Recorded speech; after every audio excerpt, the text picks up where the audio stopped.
ng GCash dyan! May laman na ulit ang GCash ko dahil may nagbayad sa akin. Eh dahil ang tagal di pa binayaran, kaya ngayon mga Madam Sir, nakalimutan ko na. Total, nakalimutan ko na nga. Eh di, kakalimutan ko na rin na binayaran ako. Kaya guys, get ready! Mamimigay tayo ng GCash! At kung may mga kakilala kayong mga namamalimos sa social media, i-PM nyo sa akin.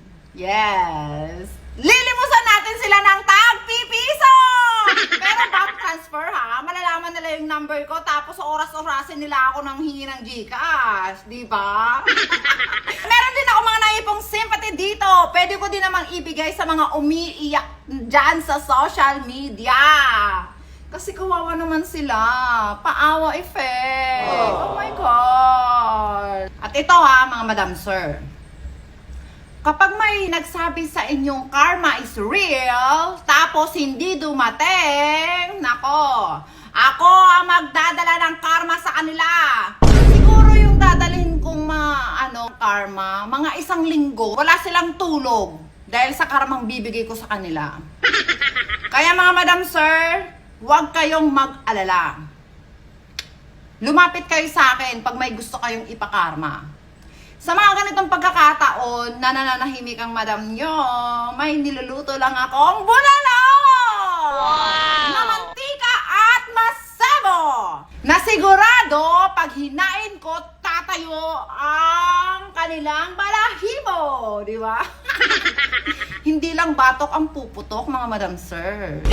Pati ugat nila sa puso sa sobrang sarap ng bulalo ko. Yeah! Wow! So, kaya nga mga Madam Sir, kapag may mga nambubuyo sa inyo, hayaan nyo lang sila. Ang gawin nyo, manood at maghanap ng ingredients para masarap ang nakatakda nyong lulutuin.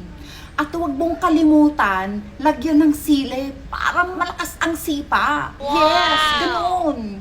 Yung tipong sabaw ng bulalo ang hinihigop nila, pero ang tama parang kape. Ang lakas makapagpapalpitate! Yes! Yung mga ganun, yung hindi mo pa sila ginugulat, kinakabahan na. Paano pa kaya kapag ginulat mo na sila? Eh di inatake na sa puso at ay balon-balunan kasama small intestine! Pero syempre, may puso kayo. Ako wala. Kayo may puso. Kaya alam ko, i-revive nyo yan. Dapat, advice ko dahil i-revive nyo, isugod nyo sa pinakamalayong hospital. Okay? Okay.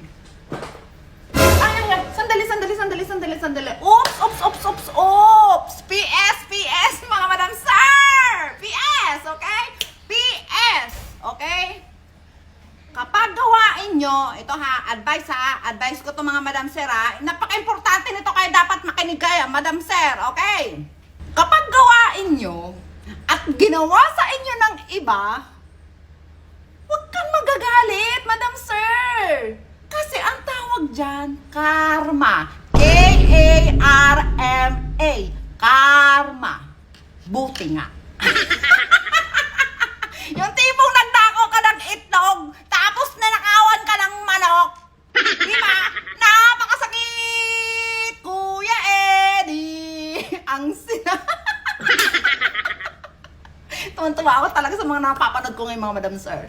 Pero wag kang umiyak, Madam Sir. Wag kang iiyak kahit napakasakit. Karma nga, di ba? Karma. At yung chismis ngayon, nadugot pawis ang puhunan ko, no? Sa akin naman ang gana ng puhunan na yan. Kaso, latak na lang. Nanakaw pa.